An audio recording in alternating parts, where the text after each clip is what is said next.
1, 2, 3. Welcome to Scéalta. My name is Joe Austin. Scéalta is a joint production of Fáilte Fíorta Here and Féileann Fáil. I'm joined tonight, this evening, by the Palestinian ambassador to Ireland, Dr Jilan Wahba Abdalmajid. Ambassador, thank you very much. I really appreciate your time. I know it's a difficult and a horrible time for you, for your countrymen and women, for anyone who has read papers, listened to the news, watched television. You must now be aware that there is a substantial onslaught against the Palestinian people in both the West Bank and Gaza. As we speak, somewhere in the region of 250 Palestinians have been killed. 60 of those, at least 60 of those are children. Many are women. Homes, hospitals, schools, laboratories for COVID have been targeted in an onslaught by Israeli forces. So that's the background to this interview.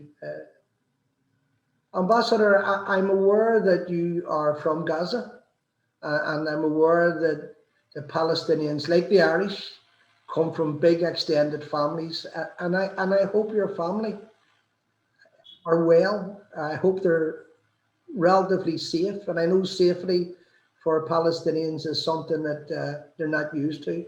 So our thoughts are very much with you. To set the context for this latest onslaught, one of many, can you perhaps tell us where we are now? First of all, thank you, Joe, for inviting me to this platform. As we're talking now, Palestinian children are being killed, wounded, orphaned, and traumatized in my city from this barbaric Israeli onslaught that targeting civilians. No one safe is there. Yes, my parents are living there. My aunties, I have 2 aunties, I have cousins, I have extended families who live in Gaza. Every day in the morning, I ring my mom, and with a shivering voice, I always feel worried. Is she going to pick up the phone? And this morning I was talking to my auntie who last night severely bombardment next to her house. I was waiting on the phone, shivering that she might responded or not. It's not only me. I'm a person among thousands of Palestinians who have families. They are stay abroad. Every one of them calling their families to make sure that they are safe. Many of them, they lost beloved one. I mean, this barbaric Israeli onslaught against Gaza has no justification. Sorry, Ambassador, please finish. Please, yeah. For many people, and for those who unfortunately take their information from a media which is either lazy or doesn't present the full picture. You know, this is often presented as 2 bodies of people who are fighting. But there is no, this is a David and Goliath situation. This is, I mean, Gaza is tiny. Maybe you should explain the size of Gaza. Yeah, Gaza is the most dense populated spot in this world. We have around 2 million Palestinians. Most of them are refugees living in 365 kilometers. I mean, Gaza is this part of the occupied territories that as the whole of the Palestinians who live in West Bank, East Jerusalem, suffer from the Israeli occupation that started in 67. However, the root cause goes back to the Nakba in 1948. The Israeli policies of discrimination, of dispossession, of demolishing, and even recently we witnessed two Israeli human rights groups describing this as an apartheid system. Even the Human Rights Watch as well saying or calling this apartheid system. Being under the occupation, that you don't have the freedom of movement, you're always under threat of dispossession, stealing your lands. The colonization of Israel always targeted our lands in the West Bank and Area C and East Jerusalem. So that when we even Gaza Strip passed through 3 different aggression against its people. This time is the most intense, the most lethal. Israel using lethal forces. They targeted everyone. Everyone is in the target of the Israeli airstrikes and bombardment.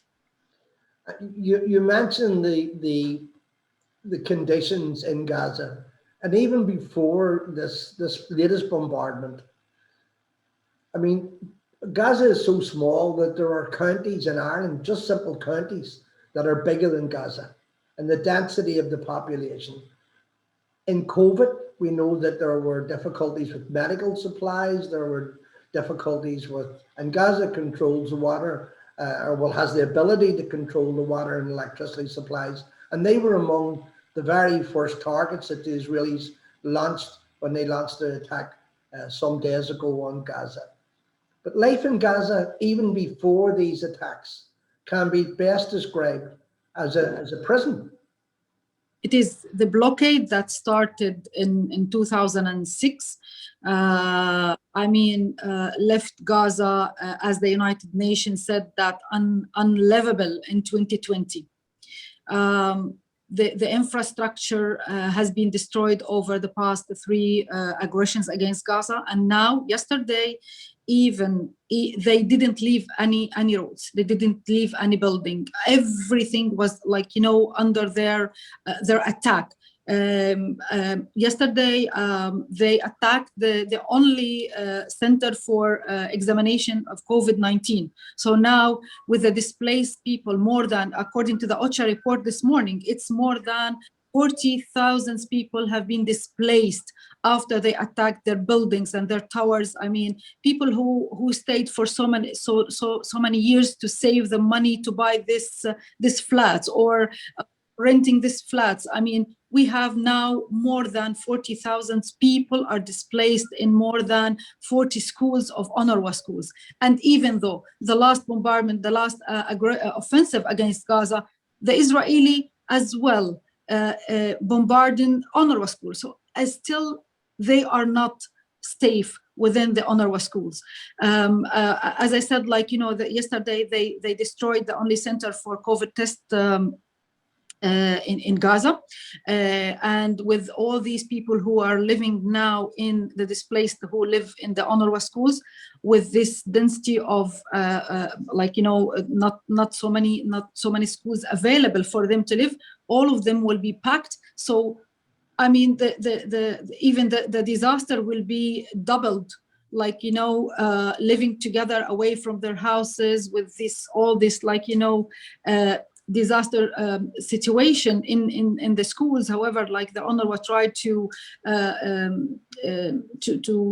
give them some of the basic, to live in this place. But with the COVID-19 and with the situation, things will be even more disastrous, and we will discover by the days how disastrous Gaza become after this intense and severely onslaught against this more dense population area of Gaza. You mentioned the displacement of Palestinian families. And I want to speak about the conditions that prevail in Jerusalem, which is an occupied city, but an occupied city that has allegedly has rules and regulations where those who happen to live in that city are protected by international law in theory, but ignored in practice. But for people in Ireland, forced evictions bring back all those memories of a former colonial day when families were attacked and they were just simply evicted from their homes. They were evicted from their lands. Their lands on occasion was given to landlords and all of that. So we understand that homes are not simply bricks and mortars. They are your heart. They are your very being, your identity. Can you perhaps explain what is happening in terms of imposed Israeli settlements on Palestinian lands, on the eviction of Palestinian families, particularly in the city of Jerusalem? As you said, like East Jerusalem is part of the occupied territories that occupied in 1967 and annexed by that time. In 1980-81, Israel announced that Jerusalem is united and it's the capital of Israel. However, this is contravene the international law that still, see East Jerusalem is part of the occupied territories. Israel annexed East Jerusalem and applied the Israeli law. However, it's 350,000 Palestinians who live in East Jerusalem are not citizens of Israel. They get permanent residency living there. They don't have the rights. They don't have rights. They still using the, this residency. Who are always feel that under threat that Israel withdraw this residency from them. We have so many friends who left Jerusalem, for a few months for their education, and then by the time they found out that the residency have been removed from them. The situation in East Jerusalem before the month of Ramadan, when the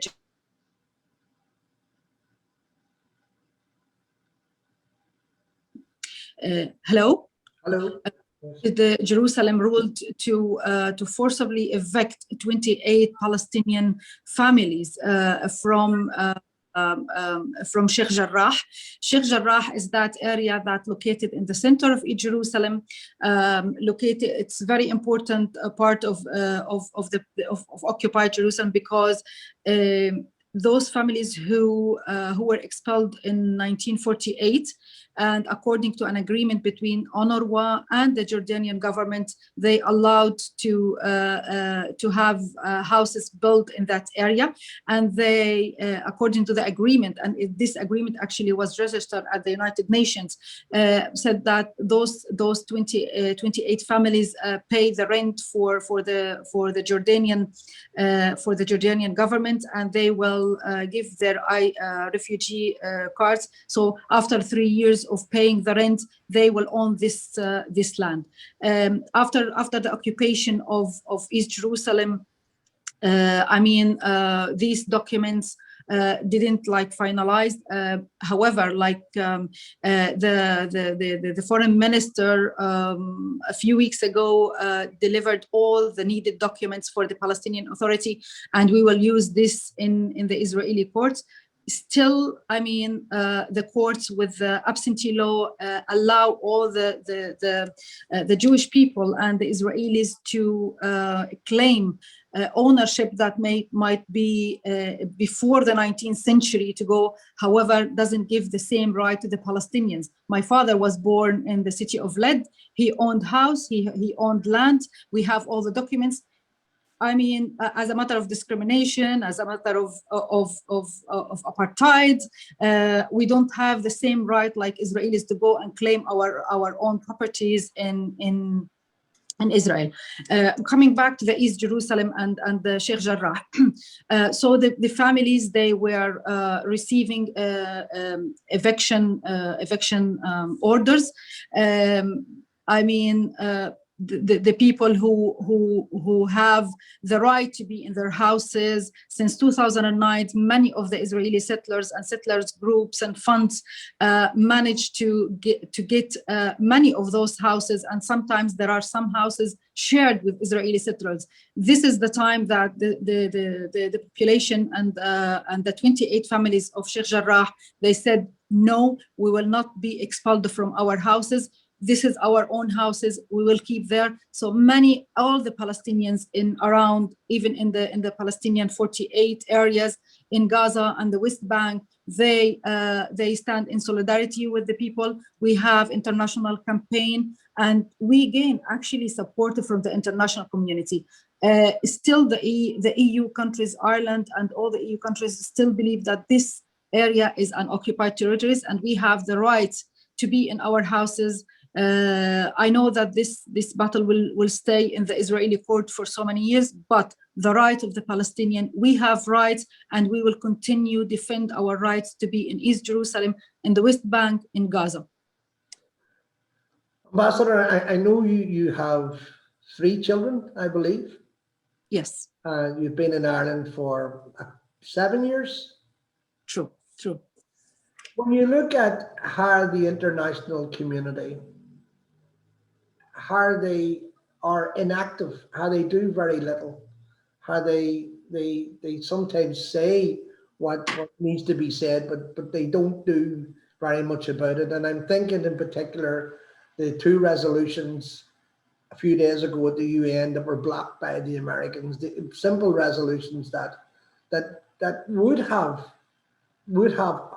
perhaps, who knows, but perhaps exercise some influence over Israel. And you're a career diplomat. I know you've been in Cyprus and you've been part of the Palestinian protocol and you've been all that. Are things getting worse for the Palestinians? Is there any significant sign of change or international intervention?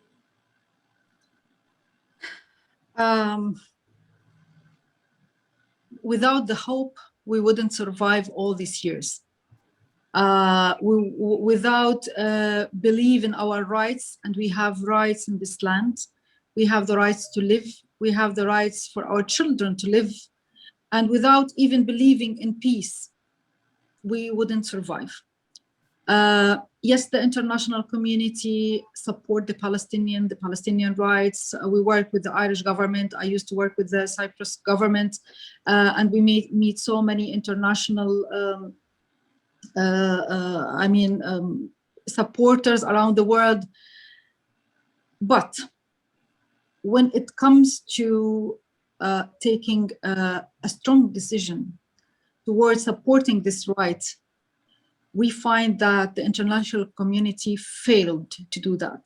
Yes, we always value all these statements of condemnation. We always value all these statements of support, even the resolutions that have been taken through the UN Security Council and UN General Assembly.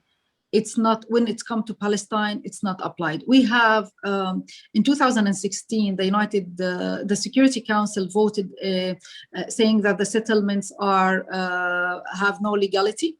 And you know that the Security Council resolution should be, usually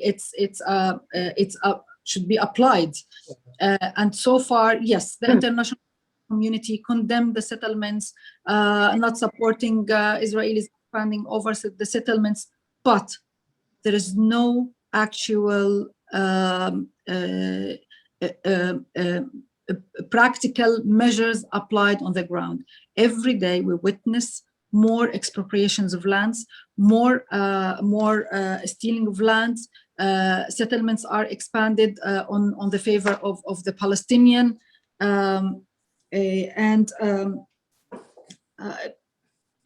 Excuse me, I need to, yes, exploration of lands. And even though when it comes to a certain, hello? Hello. Yeah. And even though, I mean, the last couple of days when the Security Council actually, I mean, wanted to convene to discuss the situation in Gaza and the occupied Palestinian territories, as well, the international community failed, because the United States, they don't want to take any actions, or they don't want to adopt any resolution to stop this aggression and stop the killings of the Israelis of our people. So I mean, twisting the measures, twisting the statements between you're issuing, the international community issuing statements denying or condemning these killings and onslaught, and on the other hand to walk the talk in such a resolution in the Security Council, or in the EU today. They are meeting, the council, the Foreign Affairs Council will be meeting today. I don't want to say that we lost confidence in these platforms like Security Council and the EU. We can't say that, and we shouldn't say that, because without their support, we wouldn't cope with this situation. We need the international support, and we have to work hard to bring the international community walk the talk and take proper and concrete measures to force Israel to stop its aggression, onslaught, and colonization in Palestine. I just want to bring this to the attention of those who are watching this program this evening. Last week, the Israeli government summoned the Irish ambassador to Israel and complained that Ireland was too pro-Palestinian. That makes me very proud. Makes me very proud to be Irish. Makes me very proud to be in solidarity with Palestine.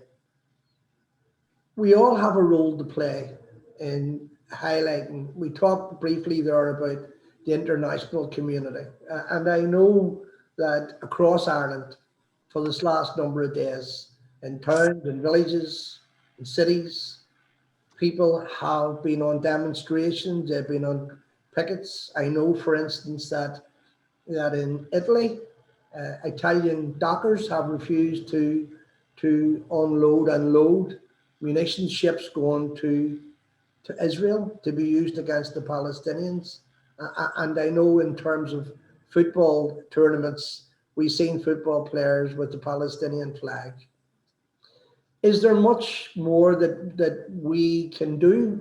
What else can people do to both highlight the injustice and to bring attention to the onslaught that is taking place on an hourly basis, not a daily basis, but an hourly basis in occupied Palestine? So is there things that you think we should be doing or could be doing better? Let me first, clarify that the Irish government are in support of the Palestinian in international platforms. They always vote in favor of the Palestinian rights in the United Nations, in the EU, and all over the international platforms. Mr. Coveney, in the last few days, he announced through Twitter, through statements, that he was disappointed from the Security Council for not taking or considering a resolution. The Irish governments are fully supported the Palestinian education system, UNRWA, and even institution building in Palestine. This is from the official part of the Irish government support to the Palestinians. I know that Mr. Coveney personally, he visited Palestine several times. He visited Gaza. He continued his support vocally and through Irish aid. When it comes to the Irish people, I can't say anything more than we really acknowledge and highly value the support of the Irish people. You cannot imagine how many messages we received in the last week from normal people. This morning I opened the missions and I found some money where, like, you know, put in the box in the post office or through our doors. I really would like to thank all the Irish who sent support messages or even wanted to go through support for money. Actually, yesterday I called Trokra, Wiva Dubara, and she told me that Trokra is open like fundraising for Palestine. I mean, I don't have details yet, but I tell all the Irish people who are really wanted to support this. Trokra have, I know that a trustworthy organization in Ireland, and the Irish, they know this organization very well. So, I mean, maybe there are two things when it comes to the media, to the official media in Ireland. I mean, this morning I was listening to the news at the Virgin Media or the RTE, the comparison between what's going on against our people and what's happened in Israel. It's unacceptable, this comparison. It's unfair comparison, talking about dead people in Gaza, and people were killed, so they are using the dead for the Palestinian and killed.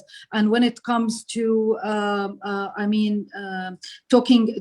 comparing, like, you know, they called what's going on from the Gaza or the self-defense, they call it terrorism. When it comes to the Israelis, they said self-defense. You know how much Israel, when they heard the self-defense, or they have the right to defend themselves, how many Palestinians are killed every time the international community use this word? And what about us?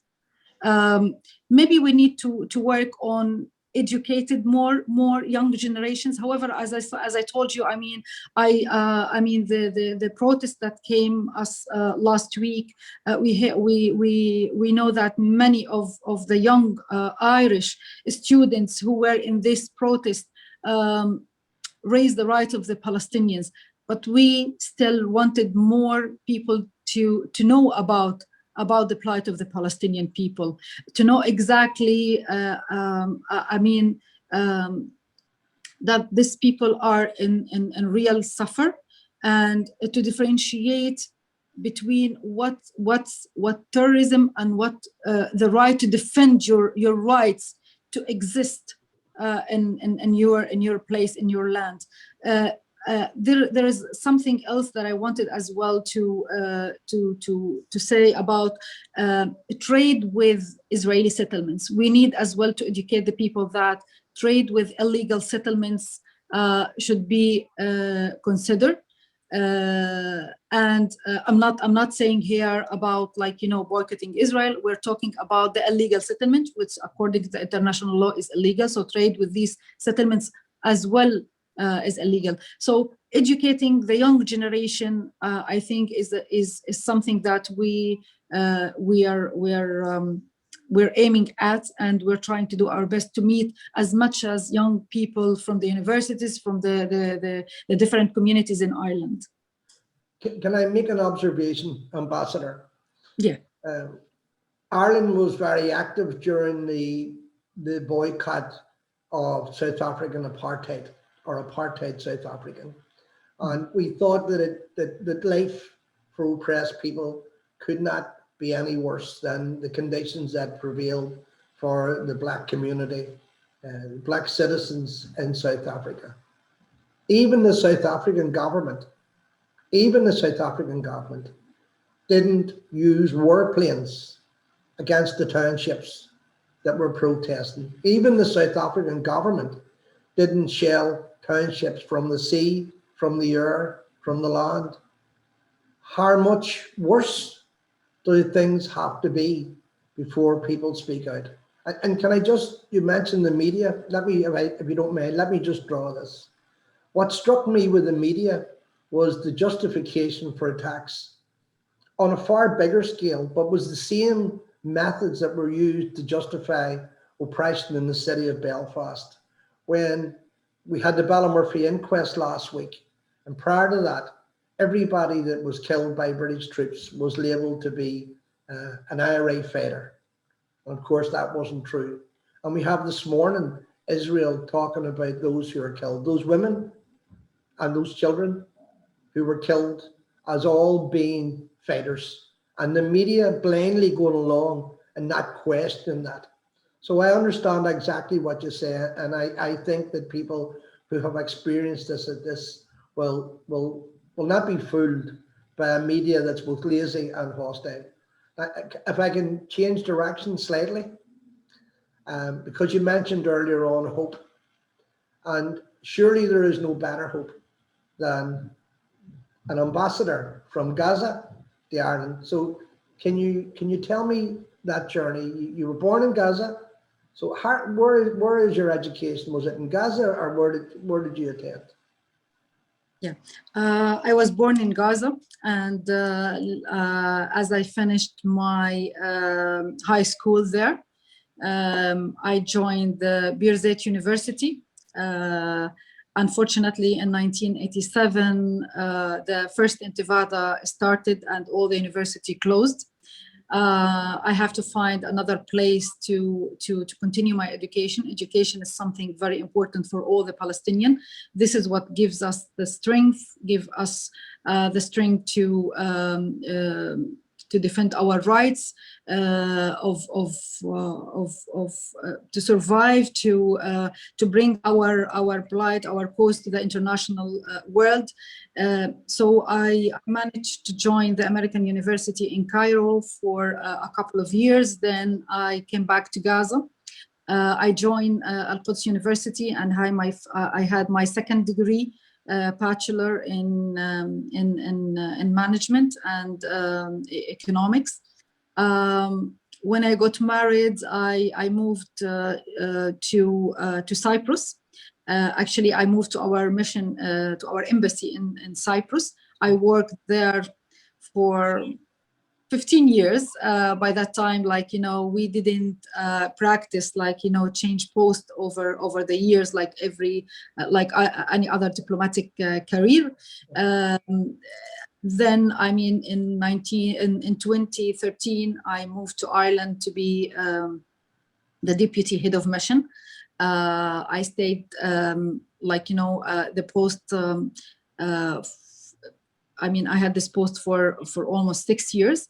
The time that our previous ambassador has to retired, and we were it was only me and him in the mission. I promoted to be an ambassador, and it was our president who decided, you have to stay here to follow up on certain issues like the Occupied Territories Bill and other diplomatic stuff. And then I applied. I presented my credentials last year. I was lucky, actually, before the pandemic, before the closure. I worked for 3 months before everything's stopped. Anyway, we continue work, even though through this year I have tens of meetings over Zoom. Yes, it's not the same like when you meet people in person, but work was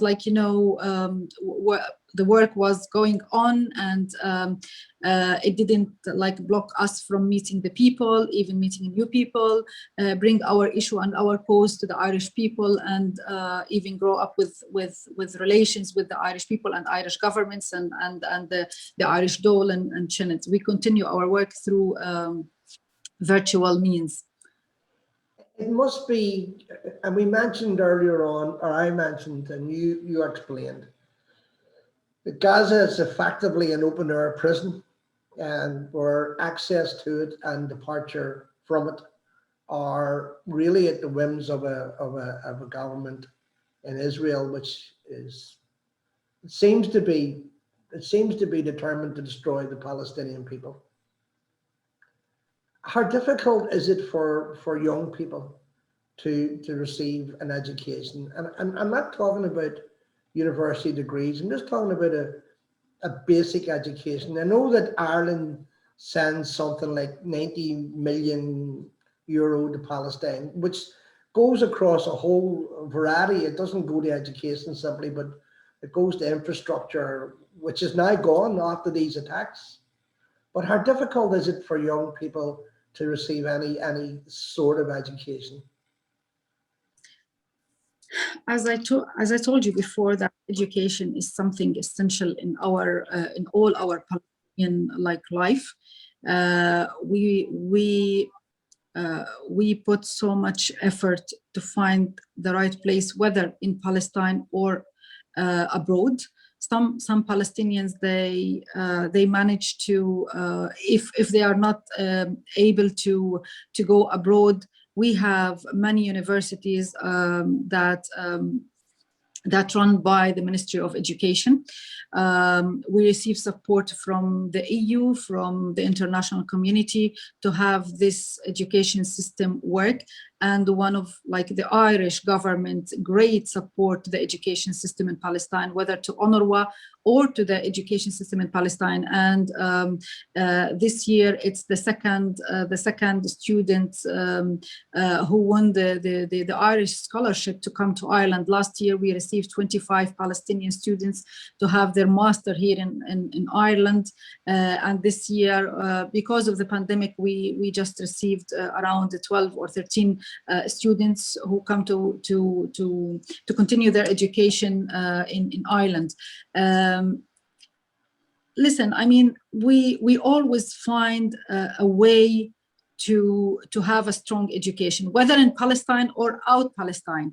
And you know, with this online learning or distance learnings, many of our students they never they never regret to put any effort to continue their education. I had my master's degree and my PhD. However, I was married, I have children, and I was working. And likewise, many Palestinian women and men, they always think that education is something will strengthen our cause and will bring us to a certain point that generation after generation, the issue of education strengthens us. That's why we will find every opportunity to have it, whether in Palestine or abroad. We have a strong system in Palestine for education, and the Ministry of Education. We have private as well, but I mean, supported by UNRWA, supported by the Ministry of Education in Palestine. Our schools, our universities are supported with up-to-date international standard of education. So even though the Palestinians who are in Palestine and couldn't leave to have their education abroad, they have a strong education system in Palestine. A very famous, you may be interested in this, a very famous Irish revolutionary said that you educate to be free. And education is a way in which you have personal freedom, and also you have a national freedom. So there's very much similarities with Ireland. We've talked about Gaza and we've talked about you, Ambassador, but there are other, you know, the West Bank. What is? I've seen young Palestinians trying to resist really aggressive. Well, it's supposed to be policing, but invasion is a better word. And so what is happening in the West Bank, which isn't being shelled, but it is, of course, been oppressed? What's happening there? Let me tell you that today it was announced that a general strike over the Palestinian territories and in historic Palestine, in the 48, the Palestinian people around the area in 48, in the West Bank, East Jerusalem, of course, not in Gaza. They are on a general strike. The situation in the West Bank is even is even deteriorating day by day. The Israeli attack so many Palestinians, the settlers as well attacking many Palestinians. You know, in the West Bank, the situation is a little bit different. I don't know if many people know about it, but let me say that in West Bank, the Israelis after Oslo Accord divided the West Bank into three areas: Area A, Area B, and Area C. And you know that Area A is fully under under the Palestinian control. However, it's always targeted by Israeli occupation forces. In Area B and C, Area C consists 60% of the area in the West Bank, and Israel controlled this fully, like, you know, the Palestinian communities who live in Area C are always under of eviction. The Israelis all the time attacking the villages and the houses, properties, and you heard that many of these properties funded by the EU have been destroyed, and the EU have always argument with the Israeli government over these places that stealed and attacked by the settlers to expand the settlements around that areas. I mean, I was talking to a friend of mine, like, you know, live in the West Bank, and he said that we are under threat of the Israeli settlers who attack our houses, our lands, our cattle every day and night. And you know, the issue that happens in East Jerusalem during the month of Ramadan, when the settlers attack Al-Aqsa Mosque and Al-Aqsa compounds, this happened every day, but now the focus all is towards Gaza. However, like I can say that in the last couple or 3 days, we 20 Palestinian, maybe 25 Palestinian have been killed in this attack from the Israeli forces and their settlers. I mentioned earlier on the Ballymurphy massacre, which made news recently. And rightly so, and we had 11 civilians killed by British troops. But I would want people who listen to this program, to this interview, just to put into their heads what it would be like to have a Ballymurphy massacre every day, every single day. Not in a crisis, but just that's how you live. You live with your people being massacred or killed every single day, and there is no redress, and there is no justice, and there is no media expose of it. The media we attract at the moment around Palestine is because of this more recent outbreak of aggression. But these things happen every day and they go unreported. Palestinian land is seized every day. I recently watched a program and it was about an older Palestinian man somewhere in the West Bank who had an olive industry building, and his water had been cut off. His water had just been systematically stopped, and these are olive groves that have been passed down for hundreds of years, and they have been farmed by families, and without any redress, their water's cut off. So even when there is no crisis, there is a crisis. I want to just ask you, because we're almost out of time. We've been speaking for an hour, Ambassador, and you mentioned hope. And hope is something that, of course, is essential for human life. Without hope, you're not only defeated, you're destroyed. I know that, and particularly the diplomatic corps which you belong to, I know that there have been several attempts quite recently to try and find both a long-term formula for peace in Palestine, and I know that they've been thwarted. I know that they have been rejected by Israel, and